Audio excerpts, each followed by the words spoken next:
नमस्कार। मैं शैलेश पाठक स्वागत करता हूं आपको वचन टीवी में।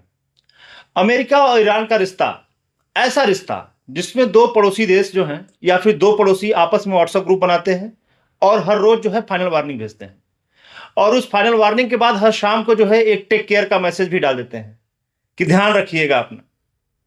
पूरा रिश्ता कुछ ऐसे चल रहा है जैसे कोई ऐसा कपल हो जो तलाक लेने के कगार पे हो, मतलब जो साथ भी नहीं रहना चाहता और जो है साथ छोड़ भी नहीं पा रहा है।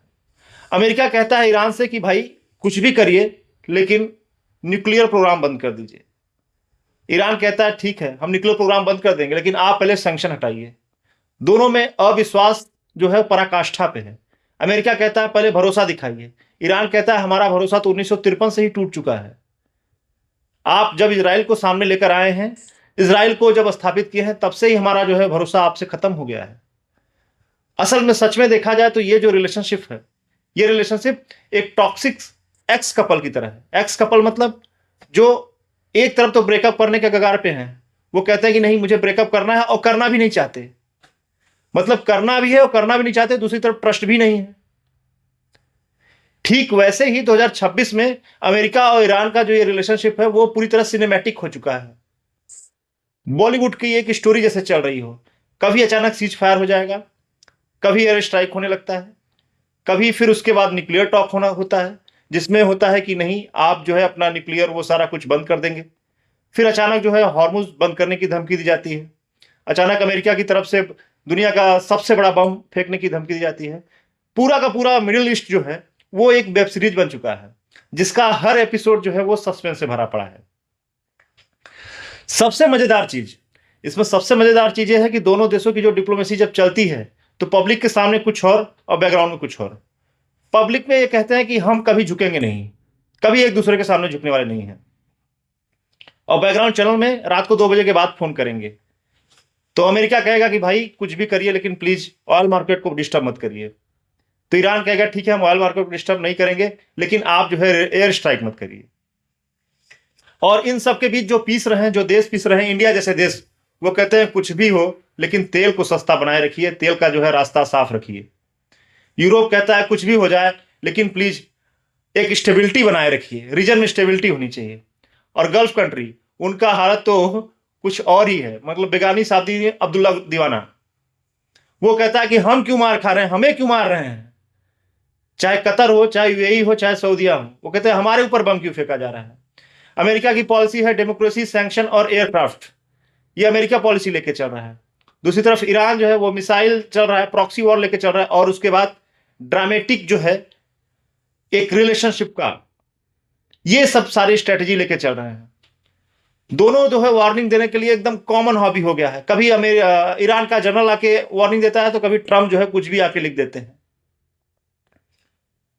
इनका जब भी टॉक शुरू होता है तो मीडिया कहती है कि हिस्टोरिक जो है ब्रेक थ्रू आने वाला है, मतलब कुछ जो परिवर्तित होगा बहुत ऐतिहासिक होगा। और फिर अगले 48 घंटे में ही पता चलता है कि इनकी जो वार्तालाप है वो पूरी तरह विफल हो चुकी है। और फिर वही मीडिया फिर कहने लगती है लगता है तीसरा वर्ल्ड वॉर चालू होने वाला है, अब दुनिया खत्म होने के कगार पे है।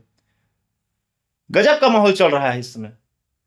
स्ट्रेट ऑफ हॉर्मुज को आप देखेंगे तो दुनिया का सबसे एक्सपेंसिव ट्रैफिक जाम बन चुका है, मतलब महंगा ट्रैफिक जाम, ऐसा ट्रैफिक जाम जो पूरी दुनिया को डिस्टर्ब कर रहा है। हालांकि दोनों दोस्त मैं इसलिए कह रहा हूं कि दोनों ये जानते हैं कि वॉर शुरू होने का मतलब है कि पूरा ग्लोबल इकोनॉमी जो है वो डिस्ट्रॉय हो जाएगा, खत्म हो जाएगा। फिर भी दोनों अपने रिलेशनशिप को माइक्रोवेव में डालने के लिए तैयार हैं, उसको पिघला रहे हैं पूरी तरह, जो है उसे जला भी नहीं रहे हैं, सुलगा रहे हैं, इसको कह सकते हैं। पूरी तरह से जो है कॉम्प्लिकेटेड रिलेशनशिप है। किस तरह किस कगार पे जाएगा उसको कोई कितना भी बड़ा पॉलिटिक्स एनालिसिस करने वाला हो वो प्रेडिक्ट नहीं कर सकता। कभी लगता है कि अब न्यूक्लियर वॉर हो जाएगा, कभी लगता है कि नहीं अब सब कुछ जो है नॉर्मल हो जाएगा, सब कुछ सॉल्व हो जाएगा। ऐसे में भारत जैसे देश के जो डिप्लोमेट हैं या फिर जो भारत के जो राजनीतिज्ञ हैं, उनको यह सोचना चाहिए कि कैसे भी करके हम अपनी जो अर्थव्यवस्था है, अपनी इकोनॉमी है, उसको कैसे स्टैब्लिश करें, कैसे उसको बेहतर बनाए रखें, कैसे लोगों को कम से कम पैनिक होना पड़े, कैसे गैस की सुविधा बनी रहे, कैसे पेट्रोल की समस्या जो है वो कम बनी रहे।